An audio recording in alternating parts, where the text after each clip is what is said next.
Rumah sakit. Othniel membawa Joel ke dalam rumah sakit. Rico sendiri sudah diamankan oleh anak buah mereka. Jenazah Sean telah diurus oleh keluarga kandungnya dihubungi. Seluruh hasil otopsi dan hasil pemeriksaan intensif pada tubuh Sean diberikan pada pihak kepolisian untuk segera ditindaklanjuti. David dan Aurel sangat terkejut saat melihat keadaan Joel yang terluka. Edward sudah diamankan di dalam kamar pasien dan bocah kecil itu sedang terlelap saat ini. Kenapa bisa begini? Astaga, robot juga bisa terluka ternyata, ucap David. Hei aku manusia dasar si kunyuk ini, gerutu Joel.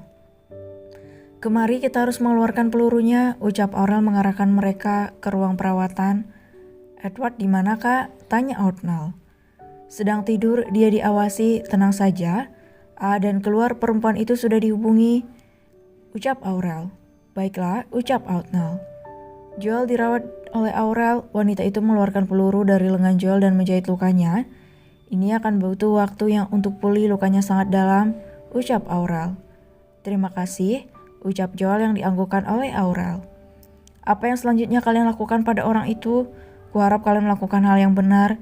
Kekerasan pada wanita dan anak tak bisa dibiarkan, ucap Aurel sambil membereskan peralatan medisnya. Dia akan kubuat menyesal seumur hidupnya kak. Ini akan diketahui oleh publik dan keluarganya, ucap Othniel. Dari yang ku ketahui dia anak salah satu konglomerat di Indonesia. Hanya saja dia itu laki-laki belok, ucap Joel. Belok, Aurel terbelalak. Tapi tidak terlihat, ucap wanita itu. Lihat ini Kak Aurel, ucap Othniel menunjukkan tangannya. Aurel menatap punggung tangan Othniel dengan teliti. Dia mencium bau bedak perempuan di sana. Dia menatap mereka tak percaya.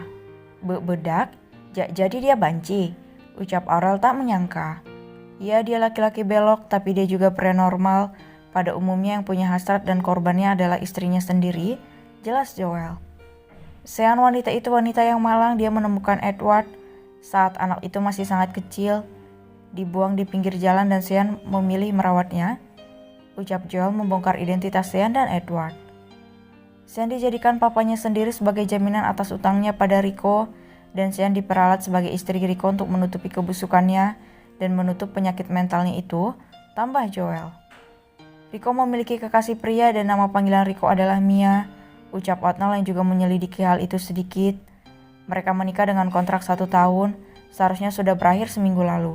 Namun orang tua Rico mengancam jika Rico berpisah dari Sean maka dia tak akan dapat harta apapun. Akhirnya dia menyeret paksa Sean. Setelah orang tuanya mengalihkan seluruh saham atas namanya, dia membuang Sean dan Edward setelah menyiksa mereka, ucap Joel.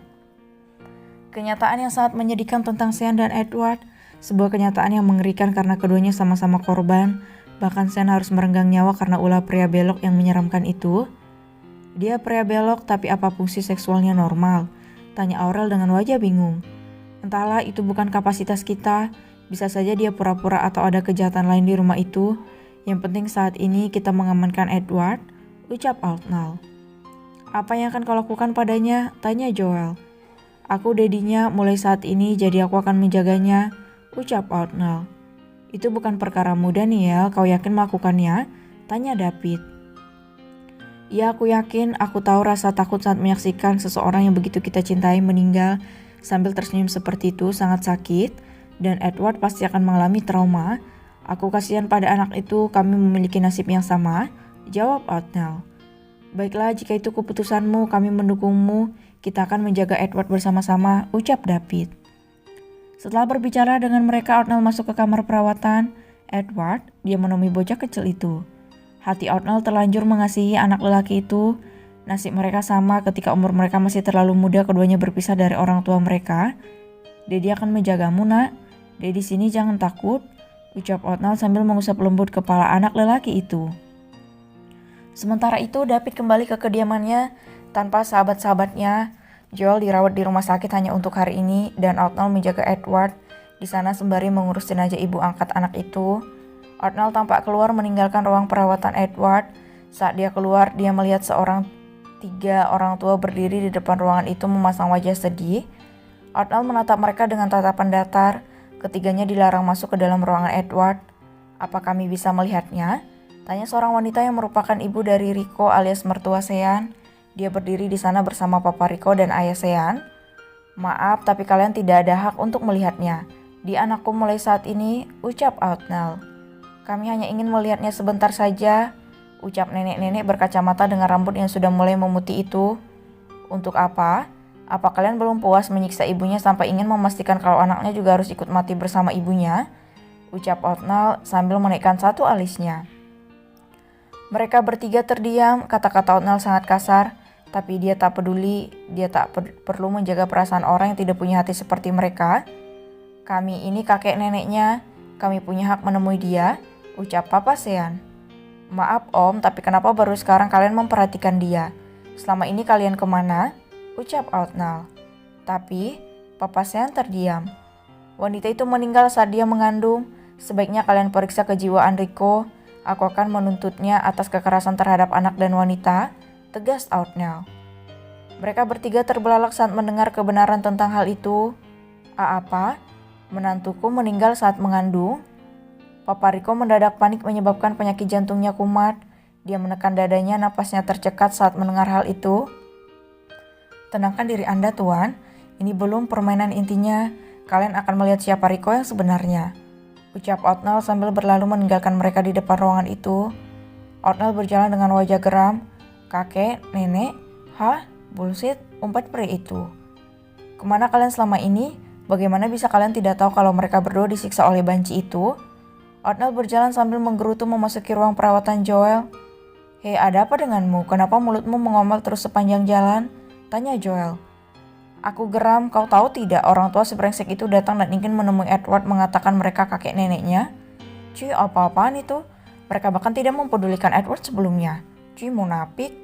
Napas Oatnell naik turun, dia benar-benar kesal.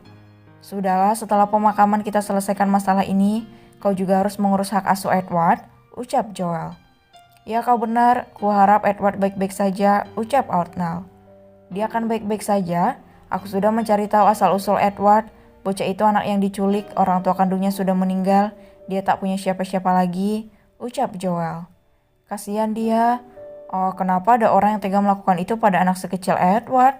Menyedihkan sekali dunia ini," ucap Oatnell. "Namanya juga dunia, Niel. Kita juga akan mengalami hal-hal menyakitkan. Jaga anak itu dengan baik, dia butuh kasih sayang," ucap Joel. "Tapi kurasa kau akan sulit mendapatkan pendamping hidup." "Hah?" Joel tergelak. "Hei kau ini." "Benar Niel, tidak semua orang mau menerima seorang pria yang memiliki anak. Mungkin mereka mengatakan suka padamu tapi tidak menyukai anakmu. Atau mereka bahkan bisa membuat Edward dalam bahaya. Kau harus berhati-hati kalau mau memilih pasangan hidup," ucap Joel. "Aku tidak akan menikah kalau tidak ada yang cocok. Lagi pula aku sudah memiliki Edward," ucap Oatnell. "Kita lihat saja nanti," ucap Joel.